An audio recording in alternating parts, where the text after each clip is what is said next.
Hello बच्चों, let's read the question. The question says the average efficiency of energy transfer from herbivore to carnivore level is. तो हमें यहाँ 4 options दिए हैं 5%, 10%, 20% या फिर 30%. सबसे पहले बच्चों देखते हैं अपना की कॉन्सेप्ट. तो बच्चों की कॉन्सेप्ट के अंदर हम समझेंगे 10% energy law.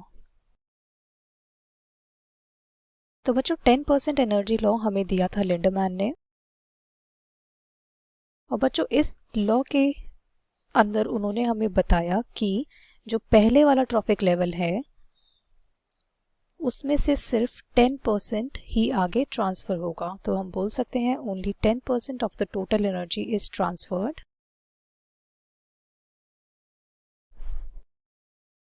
From the previous trophic level. अब बच्चों इसका ही अगर हम एग्जाम्पल देखें तो इसको हम फूड चेन के फॉर्म में देखेंगे एग्जाम्पल. तो फूड चेन के अंदर जैसा कि आपको पता है सबसे पहले हमारे पास प्रोड्यूसर्स प्रेजेंट होते हैं. तो सबसे पहले हमारे पास प्रेजेंट होते हैं प्रोड्यूसर्स. और बच्चों प्रोड्यूसर्स के बाद हमारे पास सेकंड ट्रॉफिक लेवल आता है हर्बीवोर्स का. हर्बीवोर्स के बाद जो इन पे फीड करते हैं वो आते हैं कार्निवोर्स. और बच्चों कार्निवोर्स के ऊपर भी फीड करने वाले हमारे जो ऑर्गेनिजम्स होते हैं उनको हम बोलते हैं टॉप कार्निवोर्स.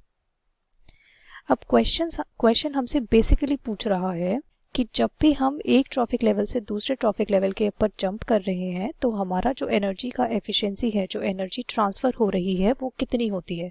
तो बच्चों आंसर आएगा हमारा 10%, क्योंकि सपोज प्रोड्यूसर्स के पास एनर्जी प्रेजेंट है 1000 जूल्स.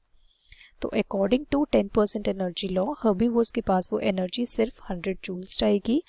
बच्चों बाकी की जितनी भी हमारे पास वो 900 जूल्स एनर्जी है वो डिसिपेट हो जाएगी in the form of heat.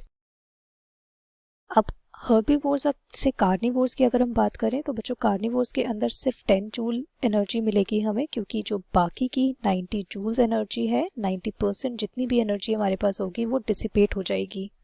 Same case आएगा बच्चों कार्निवोर्स और टॉप कार्निवोर्स के अंदर. टॉप कार्निवोर्स के अंदर सिर्फ 1 जूल एनर्जी मिलेगी. तो इससे हमें हमारा आंसर मिलता है जो कि है कि 10% एनर्जी ट्रांसफर हो रही है बस. So the final answer is option B. बस 10% एनर्जी हमारे पास ट्रांसफर हो रही है. So the final answer is B, 10%. Hope you understood it well. Best of luck.